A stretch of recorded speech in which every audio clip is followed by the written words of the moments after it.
The Demon King Manual is actually a suicide guide that trains heroes to kill you for free. Burj Dayas graduates top of his class and follows the rules. He builds a massive tower, kidnaps the princess, and helps the heroes grow. The manual says the stronger the hero, the tastier the soul. He becomes the strongest Demon King in history, but as the hero plunges a blade into his chest, the reality hits. His black flames do nothing. Burj coughs up blood, demanding to know how he lost, but this villain-looking hero just laughs in his face. He tells Burj, "Bro, you are in the wrong field." He explains that if he were a Demon King, he would have assassinated the human king immediately. Instead, Burj built them a gym. The hero grabs Burj by the hair and mocks him. He explains the first floor was full of weak monsters, making it too easy to level up. He says the tower is just a perfect hunting ground. If they kill one king, another just respawns. The party cheers, thanking Burj for the XP farm. They even call him their godfather for raising them so well. Burj realizes he didn't conquer the world, he ran a daycare for his own murderers. The hero says goodbye and slices Burj's head clean off. But as they celebrate over his corpse, Burj's body begins to scream with energy. He decides to take them all to hell with him. The hero spots the glow and screams for everyone to run. Too late. Burj detonates, evaporating the hero's skin and wiping the entire tower off the map. In his final moments, the Demon King bitterly understands that the standard was wrong. He now knows the heroes used it to look down on them. He wishes for just one more chance. He would screw the standards and give them to the orcs instead. A voice pierces the darkness, calling the name Burj Dayas. He wakes up, his eyes snapping open. He looks around in complete confusion, wondering if he is still alive. The voice calls again, urging Burj Dayas to come forward quickly. He recognizes his own name, still in shock. As another person pushes him to ascend the stage, the academy director scolds him. He asks why a brilliant mind is acting like this on his graduation day. Burj Dayas' eyes fall on the red badge, the symbol of graduating from the Demon King Military Academy. He realizes he has traveled back 15 years in time to his own graduation day. The announcer calls for all graduating students to come to the stage. Burj Dayas doesn't know why he has returned, but he knows this is his chance. The students, who will soon be Demon Kings, are told to recite their pledge. As the summa cum laude, Burj Dayas is asked to read it as the representative. The glowing text of the Demon King's standard appears before him. It lists the rules. Demon Kings shall build a tower, kidnap princesses, act as villains, leave clues, develop heroes to acquire energy, and stock lower floors with weak monsters to gradually increase the difficulty. He looks at the words with disgust. He had once memorized these trash rules. He did his best to follow them, and they became the very things that led to his demise and made him a puppet for the heroes. Standing there, he questions why he has to swear once again to follow this for the rest of his life in front of everyone. Knowing the result would be a catastrophe, he feels rage building at the thought of reciting these standards. An official calls to him again, asking him to please read the Great Demon King's standard. Burj Dayas cuts through all expectations with a shocking and blunt refusal. The graduating students look on in confusion and amazement, not understanding what is happening. He doesn't stop there, shouting that he cannot pledge himself to something so unbelievably stupid. He screams that following the standard is a foolish and fucked up act. He then declares loudly for all to hear that the Demon King's standard is trash. The entire hall is frozen in shock and horror at his unprecedented outburst. This was the moment the Demon King Military Academy's best summa cum laude ended up dead last. Archduke Arkin Blarumph slams his fist down, shouting the name Burj Dayas. He threatens immediate execution on the spot for the crime of insulting the Demon King's standards. However, he reconsiders. Considering Burj's previously exemplary conduct and outstanding talent, he will give him one final chance. Burj must withdraw his reckless statement and apologize to the entire demon realm. If he refuses, his assigned deployment will be to Aryn. The students begin to whisper nervously, one asking if Aryn is the dimension where demon kings die by the dozens. Another calls it a death sentence. One student questions why a criminal like him gets another chance, stating he deserves death for insulting the standards and that an apology is not enough. The Archduke warns Burj that he should know well what Aryn is. He calls it the worst domain where countless demon kings have lost their lives. Burj coldly demands to be sent there. He declares that he will go and prove the demon king's standards are garbage. The Archduke is left completely stunned. Calling him truly hopeless, he issues the decree. Effective immediately, Burj Dayas' deployment location is Aryn. He will receive no privileges normally granted to a top demon king. No demons will accompany him. Until the occupation of Aryn is complete, he is forbidden from returning to the demon realm. As Burj falls through space, he figures this is expected after the mess he caused. He realizes he is truly being sent back there. Back to Erin, the place where the heroes who killed him live. He reflects that even before he regressed, he had personally chosen Erin. He thought that the strongest, like him, should conquer the hardest difficulty. That arrogance cost him his life. Too many heroes that were exploiting the Demon King's standards. He lands in the snowy Urgest Mountains of the northern continent. He vows that he won't let it happen twice. This time, he will be the one to exploit what he calls the hero's standards. At the Demon Academy, Gordon Durek, the top demon graduate, makes sure he looks good. While the Demon King Academy trains demon kings, the Demon Academy trains the demons who serve them. A regulation states that the top demon serves the top demon king. Another student notes that Lucky Gordon will be serving Lord Burge. A third graduate wishes he'd worked a little harder so he could be the one to serve him. Gordon believes all demon kings are great people, but none are as great as Lord Burge. He calls him a once-in-a-millennium prodigy from the lineage of demonic dragons, who will be remembered in demon realm history forever. He thinks graduating in the same year as him is an enormous blessing. He imagines that with Lord Burge, they can conquer any dimension. He fantasizes about a grand statue of the great demon king and his lieutenant.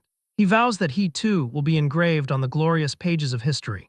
But then the memory shatters his fantasy as he remembers Burge's shocking declaration. The moment his hero screamed that the Demon King's standards are trash. Deep in the Urgest Mountains, Gordon stands before Burge. He feels lost, wondering why they sent him here after all, since they said no demon would accompany him. Burge greets him, saying it is good to see him, Gordon. Gordon breaks down, asking why he would do something like that. Burge asks him what he means. Gordon yells, asking how he could say such things about the standards in front of everyone, getting them sent to Erin. He screams that now he is going to die too. Burge calmly tells him to calm down or he'll rip his hair out. Gordon shrieks that his hair is not the issue right now.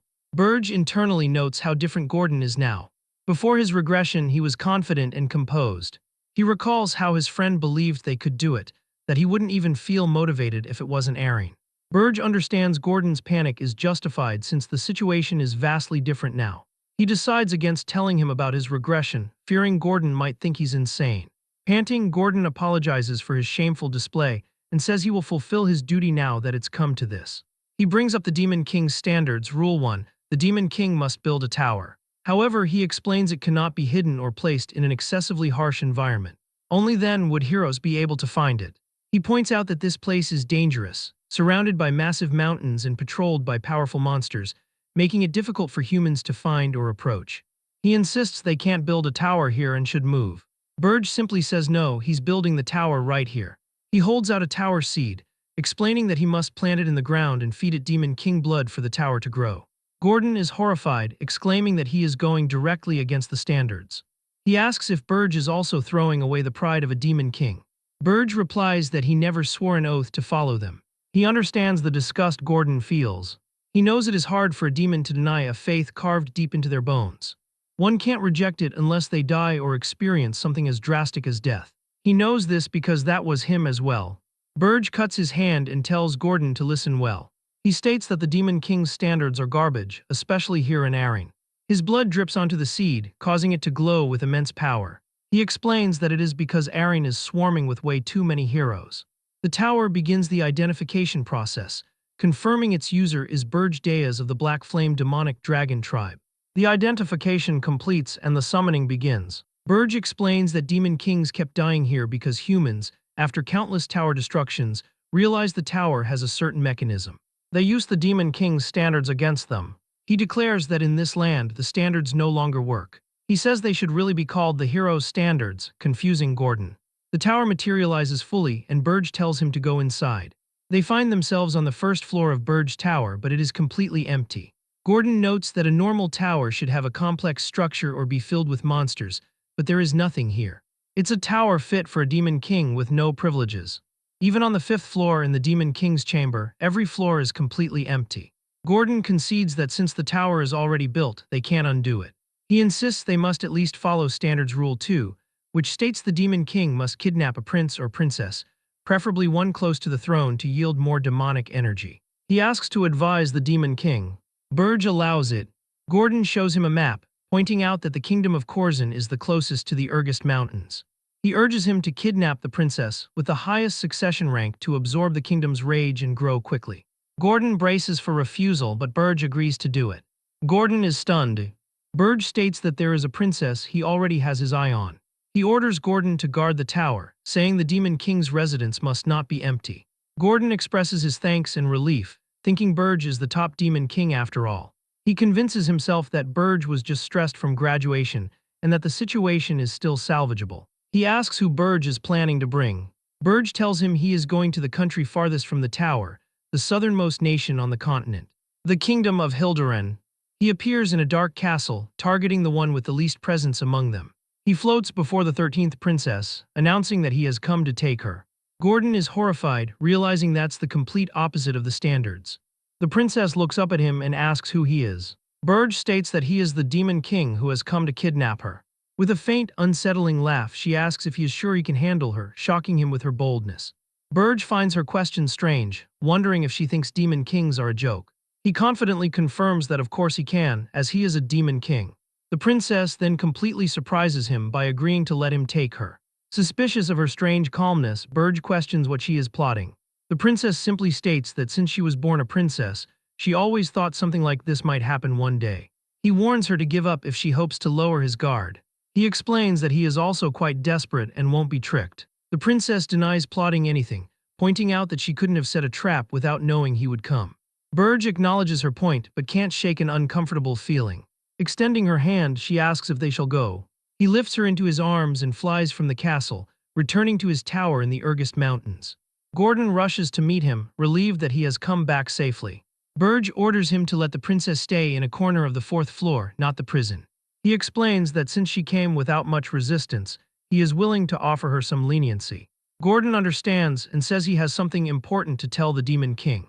On the desolate 4th floor, the princess sits alone on the cold, hard ground. She murmurs to herself that she really has been kidnapped. She notes there is nothing there, no pillows, no blankets, and no maids. It's nothing like her kingdom with its pretty gardens. But with a small smile, she decides that it's not so bad. Back in the Demon King's chamber, Gordon shows Burge an invitation from the Tower of Beasts. He explains that it is a welcome party for the new Demon King. Burge thinks it is not a welcome party at all. He suspects it's just a pathetic attempt by the other Demon Kings to haze him, the newcomer, and throw their weight around. He considers that Demon Kings are fundamentally too proud to join hands with anyone. However, the unprecedented difficulties of Erin have made them go against their pride and work together. He admits to ignoring them before, thinking them weak-minded. But this time, he decides he should at least try to have some light exchanges with them.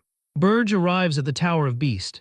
He is met by its ruler, Draxon, the Demon King of Beasts, who has ruled the place for 70 years. Draxon asks if he is the new Demon King. He mentions he heard Burge mock the traditional way, but finds him pretty unimpressive. Burge coolly asks if he is here to pick a fight, telling him to state his business. Draxon laughs, revealing that Archduke Arkane told him to watch over Burge once he arrived. Burge scoffs, calling the Archduke a noisy old vampire geezer. Draxon erupts in anger at the disrespect shown to the Archduke, yelling that Burge has some guts. He tosses a slab of meat at Burge's feet, ordering him to lick it. He says if he does, he will pardon his impudence.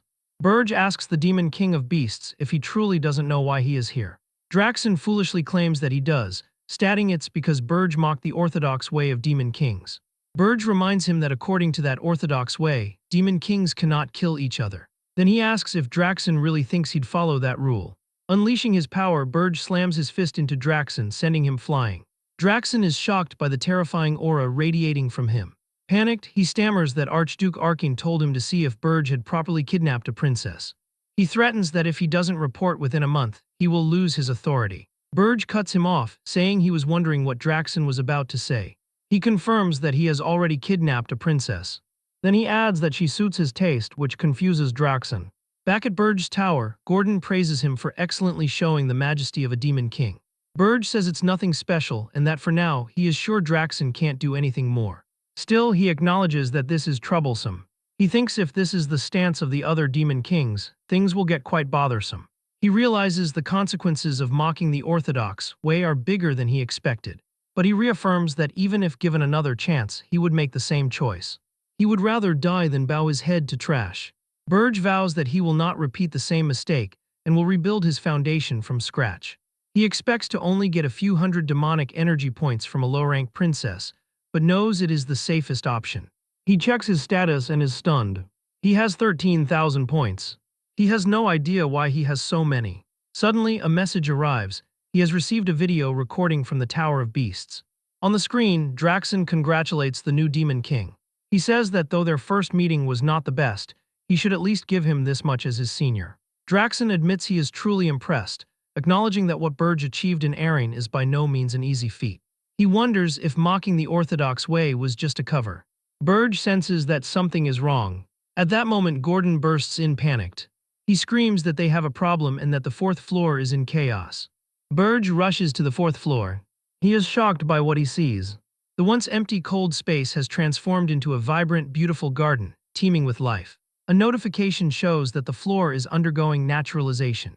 In the middle of it all stands the princess, creating an entire ecosystem within the magic tower.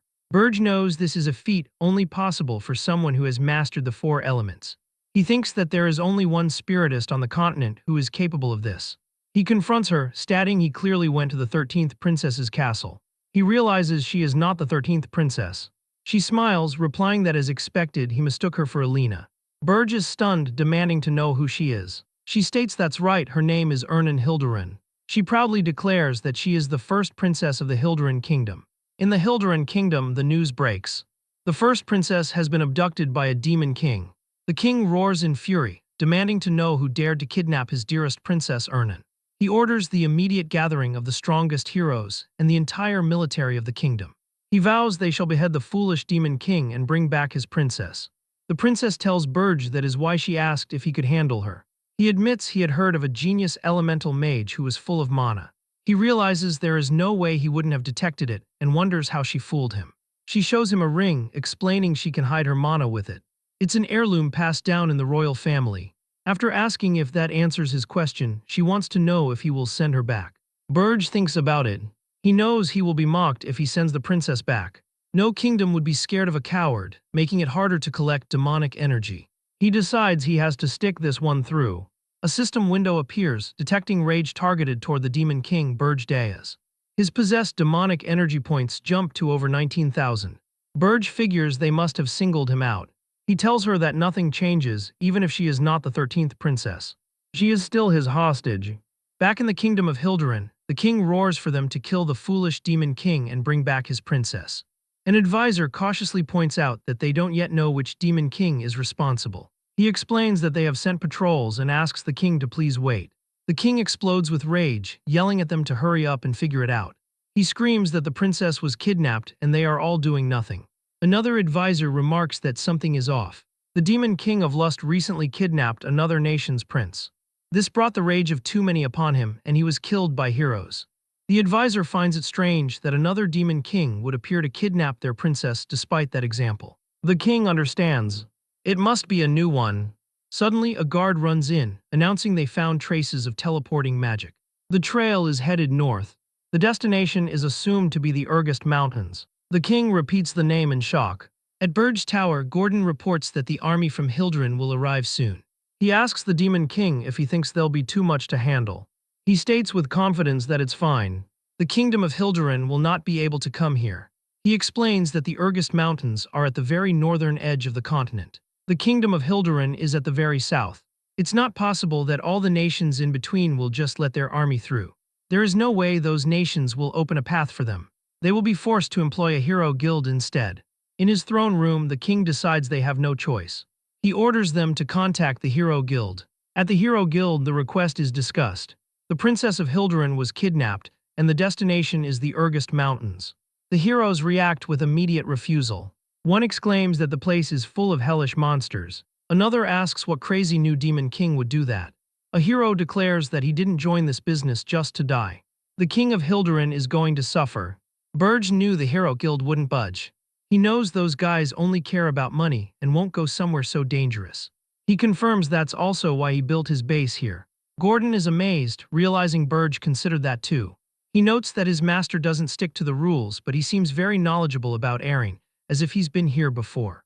The king of Hildurin slams his fist on his throne, enraged. He shouts, asking how there is no hero who wants to step up for the job. He questions how they can even call themselves heroes. An advisor explains that in Eren, as many heroes as there are, they care more about their profits, which makes them very picky. Because of this, it will take some time until a proper group is formed. It will also take time for them to get here. Burge considers his options in the tower shop, seeing things like skeletons for 10,000 points. He knows that despite everything, he doesn't have enough demonic energy to deal with a whole army of heroes. He also knows that fear all too well. He tells Gordon to contact Draxon.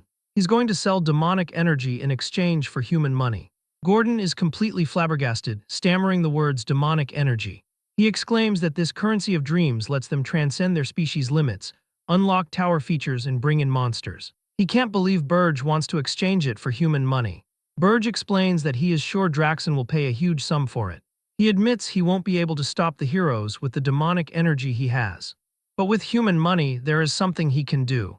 He travels to Holton Work, a fortress city near the Urgest Mountains. At the gate, guards stop him. They call him an insane mercenary for going to the Urgest Mountains alone and look at him with suspicion. He tosses a gold coin at them. Now then, he thinks to himself that he can't look around the city on his own. He will look for a guide first. He enters the Scarlet Hawk Mercenary Guild headquarters. Inside, a captain is told they should leave this place soon. The captain dismisses the idea, saying it's nice here. The soldiers take care of the monsters, and they just take the spoils of battle. He asks what could be better. The conversation turns to the news of a new demon king in the Urgest Mountains. One mercenary calls it fake news. Another says the guy must not know demon kings well. They always set up towers where heroes can easily reach them. They also mock the news of the Hilderan princess being kidnapped. One finds it ridiculous that a demon king would go to the very other end of the continent to get her. They note the Hero Guild even turned down the job after hearing the destination. They all agree it must just be a show, a trick to milk more money from the kingdom. The captain laughs, saying they all know how crazy those guys are when it comes to money. From behind him, a voice agrees. The captain jumps, screaming in terror. He whirls around to see Burge, who asks who he is. Burge observes that the mercenaries seem pretty knowledgeable, making them perfect to be his guides. With a smirk, he tells one to stay and the rest to get out. The mercenaries charge, yelling that he infiltrated the place and isn't getting out alive. Burge moves with lightning speed, easily dispatching them. He throws one mercenary into a group of others, scattering them like bowling pins. One of the survivors calls him a monster. Outside, a man complains that they're fighting again. His friend wonders if they ever get tired. Back inside, Burge stands over the last mercenary. He tells the man not to be scared. He'll spare him if he answers his questions. The mercenary trembles and quickly agrees, begging for his life. Burge asks where the slave market is. His guide leads him through the city. At the market, Burge sees that there are only human slaves. He asks if they have anything more rare. The guide's demeanor instantly changes and he says of course, leading him this way. As he walks, Burge thinks about how the man can act so normally after seeing his subordinates get destroyed. He concludes that humans desiring money and demons desiring demonic energy are basically no different. In a flashback, Gordon asks what Burge plans to do with human money. Burge answers that he can buy slaves, specifically the otherworldly species that humans have captured. An elf known for its integrity would be best. His plan is to use the elf as a spy to create chaos among the heroes. Meanwhile, in Hilderan, hero Helen Cargill has arrived. The king welcomes him, saying he trusted the hero would apply for the job. The hero confirms he will rescue the princess. He promises to bring back the demon king's head. He declares he will do it in the name of justice. Burge's plan is to use the elf as a spy and confuse the heroes. He thinks this should be very effective since their species is known for being innocent. At the slave market, the guide asks what kind of slaves Burge is looking for. Burge points to the caged elf and states that he is here to buy him. He adds that the guide will pay for it. The mercenary is shocked, but Burge levels a threatening glare at him and asks if he objects. The man stammers that of course he does not object, and that it is a given he must pay. Burge says he has to confirm something and asks the two to leave the room. The merchant hesitates, warning that the elf might go berserk. Burge assures him it is fine and that if anything happens, his guide will pay for it. Inside the room, Burge unlocks the elf's chains. He thinks about how this ever-so-noble elf has been reduced to a miserable slave. The elf feels the demonic energy and asks if Burge is a demon. He demands to know what business a demon could possibly have with an elf. Burge states that he wishes to give him a chance to get his revenge on humans. The elf calls it a tempting offer, but says he cannot trust demons as much as he cannot trust humans. Burge insists that he is different. He offers a deal. If the elf stays loyal for exactly 50 years, he will guarantee his safety and freedom. Burge notes that 50 years is not even that long for elves. He says it should be much better than being humiliated by humans like this. The elf refuses. He explains that Burge is a demon, and that his kind is trying to destroy the world tree that elves serve. This would also destroy the world which the world tree sustains. He asks how he is supposed to trust him. Burge knows it is strange for a demon to seek an elf's help. He thinks the elf is hitting him right where it hurts. He decides to do this. He makes a vow on the great demon king's standards. He promises to fulfill his part of the deal and to not lay a hand on the world tree. The elf is shocked, knowing the demon king's standards are to a demon what the world tree is to an elf. In return, Burge wants him to vow on the world tree to pledge allegiance to him for the next 50 years. The elf calls him a strange one. He says if Burge is going that far, he will agree. He introduces himself as Granada of the Maple tribe and says he will make his vow once he sees the demon king who sent him. Burge tells him that he is the demon king. Granada is momentarily shocked before bursting into laughter. He tells Burge not to make him laugh, questioning why a demon king would come here. He explains that demon kings get weaker the further they are from their tower, and finds it ridiculous that one would move directly just to buy a slave. He then challenges him. If Burge really is a demon king, he will pledge his allegiance for 100 years instead. They are instantly transported to the 5th floor of Burge's tower. Burge sits on his throne and reminds him of the 100-year contract, stating those were Granada's words, not his. Granada is stunned, realizing he really is a demon king. He immediately yells that this is a scam. He complains that Burge never said the tower would be so empty, with nothing up to the 3rd floor. He notes the 4th floor only has nature. He demands to know what kind of sloppy tower does not have a single monster. He shouts that at this rate, Burge will not last a year before the heroes tear him apart. He declares he is not working in a place like this. Burge asks if he has forgotten, reminding him they made a contract. He unleashes his raw demonic power, filling the room with pressure. Granada is terrified by the overwhelming energy, certain now that he really is a demon king. He realizes that the tower might be sloppy, but not one monster of the Urgest Mountains attacked them on the way here. He recalls images of disaster-level monsters. He understands they could not risk messing with them, or rather, they could not risk messing with the demon king. He now sees that a demon king is still a demon king, and that perhaps he really will get his revenge. He kneels and vows on the great name of the world tree that from this moment on, his loyalty is Burge's for the next 100 years. He thinks that since the demon king himself came for him, he will surely be assigned an important role. He will get his revenge as a part of that evil plan. Burge looks at him and says, "All right, first prepare me a meal." Granada stares back, utterly confused. While cooking in the kitchen, he wonders why he is here. He was supposed to be a part of a very important plan. Princess Ernan enters and asks if she can help make some vegetable bread. In the 5th floor dining room, Granada asks the demon king about the woman's identity. Burge confirms she is Ernan Hilderin. Granada shoots up, shouting if he is out of his mind for kidnapping the crown princess. He yells that the tower has nothing and demands to know how he plans on stopping the heroes. Burge calmly replies that is why he bought him. He tells him to sit and eat for now. Granada is completely bewildered. Burge says his cooking is pretty good. Ernan smiles and adds that she helped too. Granada does not understand what is happening. Later on the 4th floor, he asks if Burge wants him to fight the heroes here. Burge says no, explaining if the heroes make it this far, the game is already over. It would mean they already came through the Urgest Mountains. He tells Granada he will be disrupting the human world in his place. Granada realizes he is to become a spy. Burge confirms this is true but says he must first check his skills. He tells him to come at him. Granada wonders how he is supposed to beat a demon king in his tower. Burge offers a deal. He will only use one hand and will not use his demonic energy. If Granada wins, he will reduce their contract's duration by 50 years. Granada tells him he better keep his word. He says he will take him on with everything he has got, nearly saying he will blow his head off. The duel begins. Burge notes that even though Granada spent a long time as a slave, his movements are still fine. He wonders if he absorbed mana from the 4th floor or enhanced his physical abilities, calling it a fitting style for an elf. Granada yells that an average elf cannot do this. He tells Burge to blame himself for picking the wrong opponent in the wrong place. Roots erupt from the ground, wrapping around Burge's leg. Granada sees his opening and declares that Burge is wide open. He lunges, intent on taking his 50 years back. He is sure this attack will land, but freezes as he remembers just who his opponent is. Burge reminds him not to worry. He states that he is not trying to use demonic energy. He promises to control his strength so he does not kill him. Granada hesitates, asking him to wait. Burge's fist connects, ending the fight instantly. Back at the Red Hawk mercenaries' headquarters, the leader exclaims it is an honor to see Burge again. Burge tells him he would like to hire them for a year. The captain quickly agrees and asks about the budget, while another mercenary grumbles about him sucking up to the person who beat them senseless. Burge throws a large bag of gold onto the table as a deposit. The mercenaries immediately declare they will follow him for the rest of their lives. Burge then tells the captain to have this man join his team. He explains that Granada will relay his orders from now on.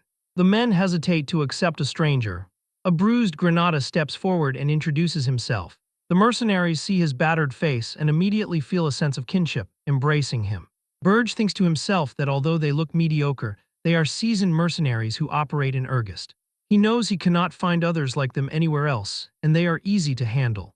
He is also aware that the only hero that would answer Hildren's call right now is Helen Cargill, the hero who defeated the Demon King of Lust. He addresses the Red Hawk mercenaries. He gives them their first mission: investigate Helen Cargill, the hero employed by Hilderin. They all salute and reply, "Yes, sir." In Burge's tower, he considers his next move. Now that he has left the hero matter to Granada, it is his turn to get stronger. Demonic energy points can be used to enhance the tower or the Demon King himself. For Burge, who had sold all his points, the only way to become stronger would be something else. The Spirit Blossom. It is a crystal of mana that sprouts after absorbing the mana of nature. Once it is consumed, it will grant an immense boost in strength. Here in the Urgest Mountains, with the harsh mana storms and powerful monsters, nature is nearly untouched by humanity. As a result, spirit blossoms have spent long years naturally absorbing the mana of nature. Their energy has become even more refined. Truly, it is a treasure trove of spirit blossoms. Burge thinks that for demons, it is not as effective as demonic energy, but it is better than nothing. He tells Gordon he is going to find some spirit blossoms. Gordon warns that it is risky to go without prior preparations. He says it is akin to finding a needle in the desert. Gordon, Burge's aide, adds that monsters are no different from beasts. They will surely attack once they see an opening. Burge knows he can deal with the monsters easily. But finding the spirit blossoms will be difficult, just as Gordon said. He acknowledges this unless he had an excellent mana detector. A knock on the door interrupts them. Ernan peeks into the room and asks if they are busy. Both Burge and Gordon are surprised. Outside, Ernan runs around excitedly with her spirits. She tells Burge she is so excited. She admits to being more than just a little bored lately. She reminds him he has to keep his promise to let her decorate the 4th floor as she wants. Burge thinks about how she has already decorated to her taste. He wonders how far she will take it, and believes the very idea of decorating a Demon King's tower is already crazy. Ernan did not think she would be able to leave the tower and is happy she came by to check. Suddenly, Burge sweeps her into his arms, telling her to hold on tight. He takes flight, startling her. She protests, saying she is not ready. As they soar through the sky, she looks at the world in awe. She realizes she had not noticed because it was dark on the day she was kidnapped. The world is just so vast. She reflects on her past, where every day just repeated itself. Magic training, studying rulership, then repeating. She thought she was going to do that until the day she died. She tells the Demon King that she is probably the only person who has ever flown over the Urgest Mountains. Burge simply says he does not care. He starts to address the princess, but she interrupts him. She insists that he call her Ernan. She reasons that they are going to be seeing each other for some time, so that will be for the better. Burge thinks he may have let her take things her way a little too much. He warns her that it seems she keeps forgetting her place and threatens to move her to the underground prison. She apologizes and says okay. He orders her to use her spirits to find the spirit blossoms. Burge thinks they probably will not find it very quickly, but he is sure they will be faster than him or Gordon. Suddenly, Ernan shouts that she found it. They land and see that some guests have arrived before them. A large spirit blossom is surrounded by hairy, horned monsters. Burge tells them that monsters are descendants of demons who have left the demon realm. He orders them, if they still have the honor of demons left in them, to obey the Demon King's command. They must not touch the spirit blossom and must leave this place. The monsters refuse. They say they do not listen to a demon's words. One growls that they do not like him and that he will die. Burge laughs, admitting that Gordon was right. He thinks how foolish he was for expecting beasts to think. He decides he shall simply burn them all to ashes. The monsters roar to kill him and protect what is theirs, shouting to kill and eat. Burge unleashes his dark magic, engulfing them in purple flames. One monster cries out to get the weak one first, but his magic incinerates them before they can even get close. Ernan watches, amazed. She knows Pule orcs are known to take down even ogres if they work together, but they cannot even get near them. She thinks that this is the power of the Demon King.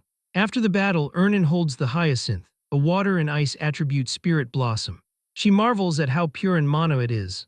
Burge tells her not to covet it. She replies with a simple okay. He then adds that if they find more, she can have one. She gasps and asks if he is serious, her eyes sparkling.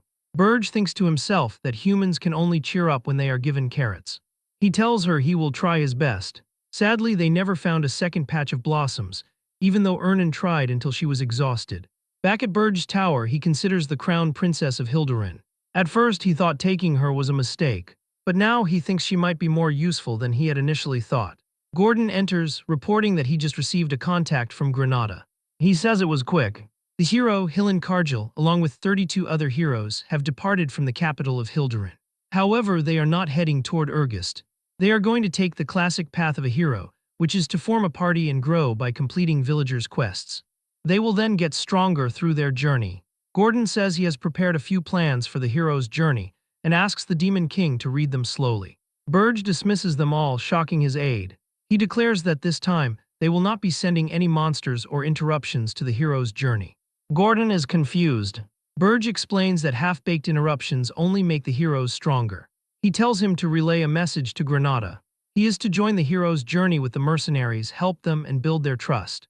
Gordon remarks that his master is not following the standard this time either. He worries, asking how they can stop the heroes with their current tower. Burge tells him not to worry. He will make sure to reinforce their tower with a dwarf. Gordon shouts, asking if he now wants a dwarf in here along with the human and high elf. He argues that if anyone saw that diminutive species in their tower, they would become a laughing stock. Burge is not saying they will stop the heroes simply with a dwarf. To be more precise, they need dwarven magical tools. He tells Gordon to think about that for a second. As the heroes have become used to the Demon King's standards, they will open the door to the first floor expecting some weak monsters. But what if dozens of cannons welcome them instead? Gordon realizes the heroes would never be prepared for that. He still thinks this is too far from the standards. Then, in a sudden realization, he screams about another abduction. In Wolfner, the dwarven underground city, the best dwarven blacksmith, Loger Friedrich, is hard at work. He is now scheduled to be kidnapped by a rogue demon king. Burge arrives in Wolfner, the city of dwarves. He thinks to himself that before regressing, he fought countless dwarves, but this is his first time visiting their city. He enters the Midnight Inn. He tosses a coin on the bar and states he is there to commission a weapon but does not know where to go. He asks where he can find the most outstanding blacksmith in the city. The dwarf notes that for a human, he knows how to talk business. Burge says he heard dwarves love money as much as heroes do. The dwarf confirms he is not wrong. He tells Burge to head to the inside of the city where he will see a huge hole. He explains that if Burge hops on the lift, they will check his id and put him on his desired floor. It is a two-step security method that identifies intruders. Following the instructions, Burge walks through the dwarven city. He heads to the lowest floor in the deepest room. He finds the city's best blacksmith, Loger Friedrich, hard at work. He observes his display of metallurgy, seeing how the mana seems to dance. Burge wonders if this is truly the best blacksmith. He thinks about how he could just quietly abduct him. Suddenly, the blacksmith senses the small bit of demonic energy. He attacks with a fiery hammer strike. The explosive attack sends Burge reeling back. Burge is shocked that the dwarf sensed him. He wonders if this dwarf could be a hero. The blacksmith confirms it. He declares he is the hero Loger Friedrich, the blacksmith who contains the power of heroes. Loger is shocked and demands to know how a demon dared to enter the land of the dwarves. He vows that the demon will not leave this city alive. Burge smirks, commenting that for all that talk, Loger is pretty weak. He adds that he is also not a demon, he is a demon king. As Burge reveals his demonic wings, Loger freezes in terror, dropping his hammer. Suddenly, dwarven guards burst into the room. They ask Loger to please excuse their intrusion, wanting to know what the noise was. They find the room empty, realizing with a shock that Loger is gone. The alarm sounds as the guards announce there is an intruder. They shout that the intruder has abducted Loger and order all exits to be blocked. They begin to search the facility thoroughly, believing the culprit could not have gotten far. Meanwhile, Burge holds a captured Loger in a chokehold. He threatens to kill him in an instant if he makes a sound. Loger asks why a demon king is here, wondering if he is here for their princess. Burge denies any interest in the princess. He states that he heard dwarven blacksmiths dig their own underground passages in case of emergency. Loger is internally convinced the demon king must be here for the princess, despite his lies. He recalls that he has been living a quiet life until now precisely because he is too scared to fight demon kings. He panics, wondering why this had to happen to him. The system notes his title, Dwarven Hero Loger, trait weak. Burge sees that Lodger will not talk so easily and offers him a different proposition. He says he will kidnap the princess and let him go. He then asks how the other dwarves will see him if a rumor spreads about the selfish hero who sold the princess to beg for his life. Lodger curses the vile and evil creature. He panics, realizing that everyone already knows he is really weak. If a rumor like that were to spread, they would definitely believe it. He thinks he will be tortured for the rest of his life. Burge gives him the choice: sell out the princess or come with him on his own 2 feet. Lodger internally knows he would sell the princess out but does not want to be tortured. Burge then promises to guarantee his safety if he helps. He vows on the Demon King's standards. Lodger's eyes widen in shock. He knows the Demon King's standards are practically the faith all Demon Kings worship. There is no way Burge would break a vow made to it. Lodger makes his decision. With a determined expression, he agrees to lead the Demon King to the underground passage. His sudden change in demeanor makes Burge think he is sick. In Lodger's workshop, dwarven guards have confirmed that he is absent. A princess with red hair named Lioiswerft arrives, demanding to know where Lodger went while making her weapon. A guard explains they believe he has been kidnapped. She angrily shouts at them to shut their mouths, reminding them he is a hero too. She questions how it makes sense for a hero to be kidnapped. The guard clarifies that while he may be a hero, he is also a blacksmith and not so good at fighting. She orders them to shut up and go find that damn kidnapper now. The guards quickly obey. She threatens that if they do not find him, she will pull all of their heads out. In Lodger's secret passage, Burge complains about the narrow path. He asks how long he is supposed to watch Lodger's disgusting buttocks. Lodger says it cannot be helped as the passage is too narrow. He tells him they are almost there, so he should hold on. Burge just tells him to move quickly. They finally exit the passage. Lodger says this is where his role ends and that the Demon King is on his own now. He declares he is out. Burge looks down at him and asks what nonsense he is saying. He reveals his demonic form. Lodger cries out that he made a vow on the Demon King's standards to guarantee his safety. Burge asks if he means that garbage. He tells Lodger he does not give a damn about it. Lodger is stunned, wondering what kind of Demon King this is. Burge contemplates what he should do with him. Lodger trembles with fear, regretting he did not just sell the princess out. He declares that he is quite useful and that no one can match him in metallurgy. He offers to craft any weapon Burge wishes. Burge asks if he, a hero, is willing to work for him, a Demon King. Lodger sees no reason to be suspicious, telling him to use him to his convenience. He even offers to be his spy if he wants, as surviving is his first priority. Burge tells him if he is willing to swear his allegiance, he will have his mercy. Lodger bows deeply, thanking him profusely and hailing the great Demon King. Internally, he calls him a dumb demon, thinking he will betray him the first chance he gets. He believes that the moment he gets out, Burge is done for. On the 4th floor of Burge's tower, Lodger wakes up in the middle of the garden. Gordon is shocked, shouting that the Demon King actually brought a hero dwarf. Burge silences him. Granada tries to give a report, but Burge tells him to do it later. Ernan approaches the dwarf, asking if he came to save her. She then figures probably not. Lodger demands to know why he is there, saying Burge told him he would have his mercy. Burge confirms he does, asking if he is not getting to live. Lodger is confused, wondering how he ended up there since Burge promised to let him go. Burge coldly states he never said that. He explains that he knocked him out and carried him here, since it is the natural course of action when he does not know what Lodger might do. Lodger begins to laugh maniacally. His laughter fills the garden hollow and desperate. He laughs and laughs, completely broken. Burge asks him if he is that happy to be his subordinate. Through tears and laughter, Lodger chokes out that he is very happy. Burge says that is a great mindset. He then gives him his mission. He orders him to install a large number of cannons on the 1st floor to destroy the heroes. The scene opens at the Ergist Heroes Journey Preparation Station. Granada is on a holographic call, delivering a report to Burge. He explains a rumor is going around the hero's journey right now. Apparently the new Demon King can use black flames. As a result, the heroes are utilizing fire-resistant equipment.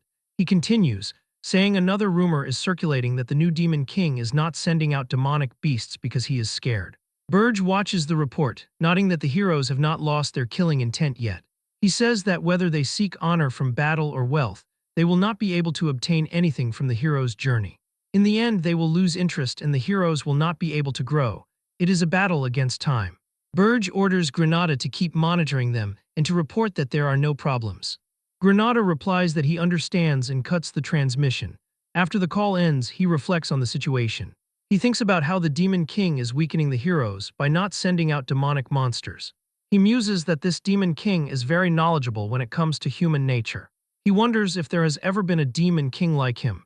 He is glad that he is not his enemy. In Burge's tower, he gives Loger instructions. He tells him there is one restriction: he cannot use mana stones. He does not care how he remodels the first floor as long as he abides by that one restriction. Loger is shocked, saying that a trap without a mana stone will not work on the heroes. He says it is his job to figure it out. Burge explains that heroes receive love from this dimension. Their ability to sense energy is outstanding. If Loger creates traps using mana stones, they will figure it out before the traps can activate. Loger is still doubtful. Burge then tells him that he is sure he brought the best blacksmith with him.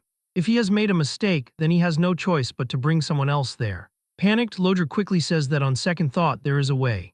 Burge, with a cold expression, remarks that he should have said so earlier. Loger then asks what that is. He explains he invented a magical tool that can hide the traces of mana before. It takes 3 years to create, but he has one in his workshop right now. Burge glares at him, asking if that is the only excuse he could think of to escape. Loger insists that he is being serious. Burge says fine, he will trust him, but he snaps his fingers and a magical collar appears around Loger's neck. Loger asks what he put around his neck. Burge explains it is a magical tool that can separate his head from his body and that he can activate it with one hand. A small sphere of magic appears in Burge's hand. He says it is a magical tool that makes it so people cannot see his face. If Loger takes it off, he will consider that as him escaping. Trembling, Loger swears he will never take it off. Burge then tells him to go. Burge and Loger then went to several kingdoms to gather supplies and mana-type materials. It took roughly a month to gather the needed materials and store them inside his subspace pocket. After that, they returned to Wolfner. A month and a half has passed and Princess Lewis is enraged. She slams a heavy object to the ground, yelling at her guards. She demands to know how they still have not found him yet. She calls them incompetent and asks how much longer she needs to remain patient. One guard reports that the blacksmiths have dug out too many tunnels. They are investigating each one, but it is highly likely that they have already left. The princess shouts that of course they have. They would be stupid to still be here since he has been kidnapped. She gives them 2 more weeks to find the kidnapper. If they do not, they are going to die.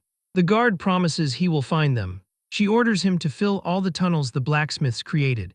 He and the other guards scramble to follow her orders. The princess stands over an unfinished golden weapon, lamenting that it should have been hers. It was made by Loger before he was kidnapped. She pleads for Loger to be alive, declaring that he cannot die until he has completed her weapon. She touches the weapon with a pained expression. A wall opens in front of them, and Princess Liyue stands on the other side. She sees one of his secret tunnels. She knows that only he knows about it. She looks at the masked figure and asks if that means he is Loger. Loger is stunned into silence. He mumbles a faint reply. Liyue grins with fury. She asks him what and tells the bastard that he came back all right. She thinks he went into hiding because he did not want to make her weapon and questions if that is it. Loger is horrified, crying that it is a misunderstanding. The princess scoffs, asking if he thinks she misunderstood anything at all. She roars, demanding how dare he insult her, the princess. She declares that from now on, he is her slave and will make her weapons for the rest of his life. She cracks her knuckles and yells that before that, she is going to punish him for running away. She winds up to punch him, but Burge intercepts. He sends her flying back, but she lands on her feet. He calmly asks who she is. He tells Loger to get the equipment he needs. Liyue stares at the masked intruder. She demands to know who the hell he is. She asks why he is helping that despicable dwarf. Burge replies that he is the master of the pitiful blacksmith she was extorting. Liyue calls it nonsense. She screams that he is her slave and he is going to make her weapons forever. She attacks, but Burge effortlessly dodges. He tells her that she seems to be confusing him for someone else. The princess and Burge engage in a fierce battle. Burge recognizes her as Liyue Werft, the Dwarven Kingdom's second princess. Although she is not a hero, she is exceptionally strong. He thinks back to the past before he regressed. She was one of the strongest he had faced, way stronger than she is now. He knows he could kill her before she gets to grow. But then he would have to use all of his strength and demonic energy. He is also not as strong as he was before he regressed. He worries that he might get captured by her soldiers. Since he has used his power, she now knows he is a demon king. He thinks about how annoying this situation is. Burge looks over at Loger, who is dismantling a large mana phantom device. He yells and asks if he has got everything. Loger stammers that he is currently dismantling it. Burge gives him 1 minute to finish it or else. Loger promises he will go as fast as he can. The princess attacks, yelling at them, and warns Burge he will not leave this place alive. She threatens Loger, saying she will break his legs so he can never escape. Burge laughs, saying she sounds just like a demon king. He tells her to give it up. He is taking her blacksmith and this equipment. At that moment, Loger yells that he has dismantled it. Liyue's charges, shouting at him for coming back just to take that. She tells him he must think she is that easy. Burge sees an opening. He moves with blinding speed, knocking her down. He calls to Loger, telling him to use the subspace pocket and get out of the way. Liyue's gauntlet-clad fist slams into the ground, and she glares up at Burge, shouting that the attack is useless against her. Her soldiers arrive but find she is alone. One asks what is going on. She berates them, calling them slowpokes and asking if they are going to get here after she is dead. She orders them to chase Loger through the tunnel, but the tunnel has been collapsed. She grinds her teeth, wondering if he really did not want to make her weapon that badly. Then she smiles. She thinks about how very interesting this is. She says fine and vows to personally search for him, even if she has to scour the entire continent. She glares, declaring that she will definitely make him regret what he did today. She growls out his name, Loger. On the first floor of Burge Tower stands a massive, newly installed magical device. Gordon is cleaning and asks what on earth it is. Princess Ernan gazes up at the machine in awe, commenting on its huge size. Burge explains that it is a magical tool necessary to stop the heroes. Loger reports to the Demon King that the installation of Mana's Phantom is complete. Burge remarks that the work was fast and orders him to activate it. He thinks to himself that after all the trouble they went through to bring it there, it had better be worth it. Loger nervously agrees and begins the activation sequence. A massive surge of bright blue energy erupts from Mana's Phantom, bathing the entire floor in light. Ernan shields her eyes, exclaiming that it is so bright. A system window appears before Burge. It states that the tower recognizes Mana's Phantom, and that synchronization with the tower will require 10,000 points. Burge is surprised, wondering if the tower had a function like that. He decides to confirm it himself. He selects yes on the prompt. Another window shows his points have been consumed, dropping from over 11,000 down to just over 1,000. The system updates again, announcing that Mana's Phantom now recognizes Demon King Burge Deas as its master. The power source of the device has been completely converted from mana to demonic energy. Burge turns his gaze to Loger. Loger frantically denies that he did it, saying he never imagined merging the device with a tower was possible. He questions how the power source could change from mana to demonic energy. He excitedly declares this is the discovery of the century, and that even its creator would not know about this. Ernan then asks the princess if she can try using any spell. Burge agrees, telling her to use whatever she wants. She is thrilled and exclaims that whatever she wants it is. She begins to manifest a massive ball of destructive magic.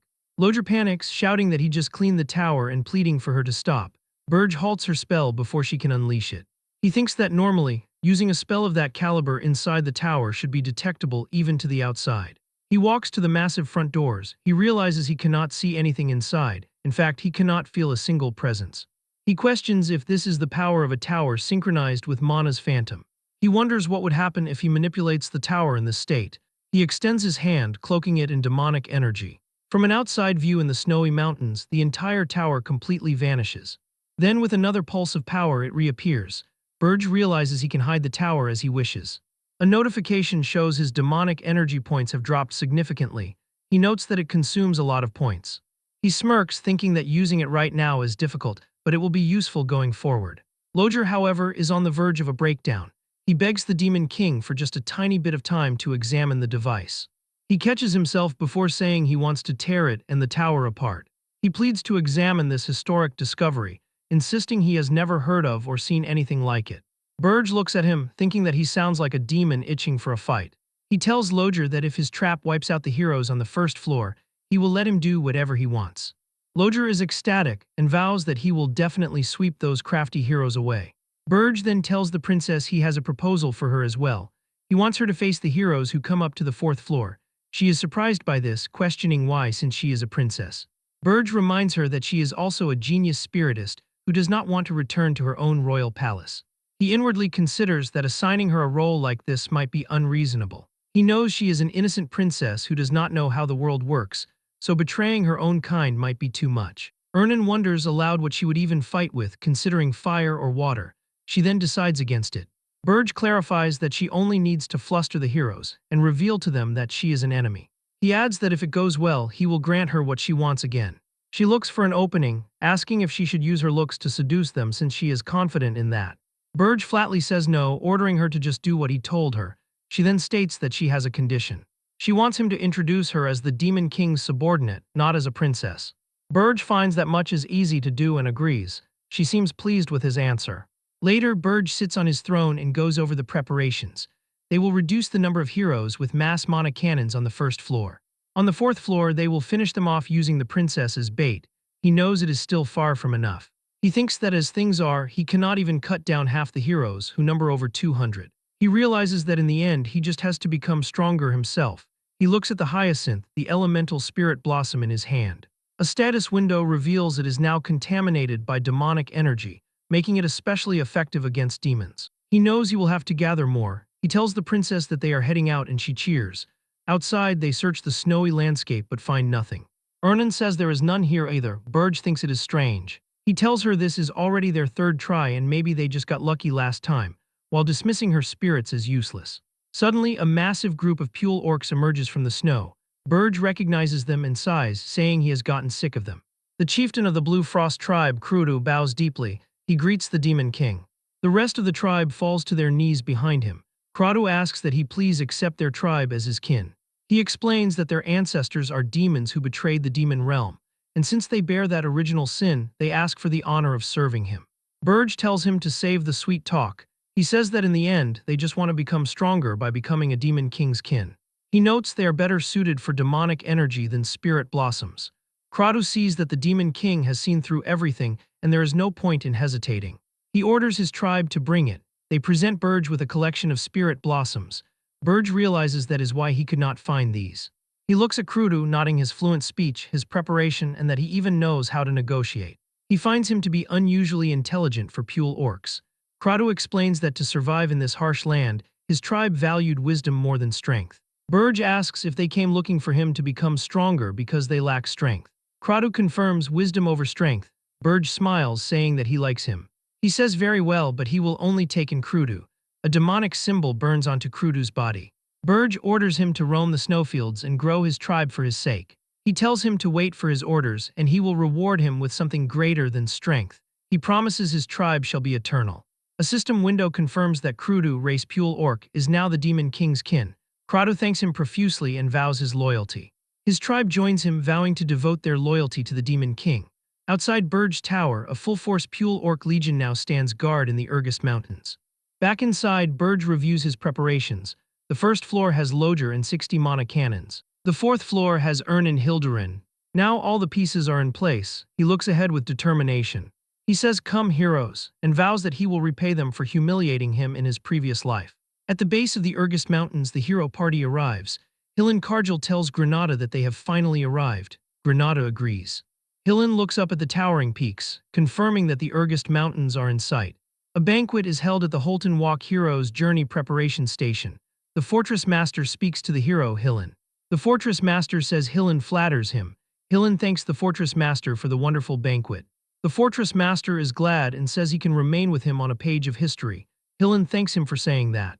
At a nearby table, one person suggests Hillen should give a speech, but another disagrees. He insists, nodding that everyone is waiting and it will help raise their morale. He decides to do it and the Fortress Master stands up. The Fortress Master calls for everyone's attention, announcing that Hillen would like a few words. Hillen clears his throat before the crowd. He addresses his fellow comrades. He speaks to the assembled heroes, nobles, knights, wizards, mercenaries, and merchants. He declares the long-awaited hero's journey has finally reached its final stretch.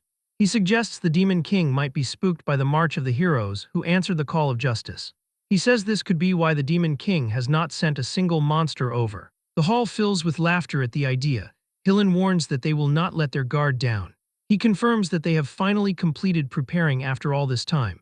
He raises his glass and proclaims that tomorrow is the day. They will make the foolish Demon King pay for daring to kidnap the kingdom of Hilderin's Princess Ernan. He roars, "Who are we?" The entire hall shouts back for justice. Hillen asks who is the master of this world. He yells that they will remind them of these facts once again. The crowd responds with another booming chant for justice. From the back of the room, Granada observes the celebration. He thinks that just as the Demon King expected, the heroes did not increase in number, but they also did not decrease. He realizes Hillen's popularity has brought the hero's journey this far. Hillen had secured support from the merchant group and soothed the nerves of mercenaries who tried to desert, dragging them along to this point. Granada recalls that the last time he saw the tower, it was completely empty. He worries, wondering if it will fall at this rate. He briefly considers if he should smack the heroes in the back of their heads right now. He shakes his head, telling himself no. He questions what he is thinking, realizing that if the subjugation succeeds, he will be freed. That is good for him, he tells himself to get a grip. He decides to get some air and report to the Demon King. Outside, he reports to Burge that they have arrived at Holton. He explains that after a short resupply, they will climb the mountains tomorrow. Burge replies that he sees. He gives an order: once Granada leaves Holton, he is not to make contact anymore. Burge lists things to look out for. He must watch the snow when climbing the mountains. He must not let his guard down at night. And lastly, he must stand far from the tower when they open it. The connection ends abruptly, leaving Granada confused.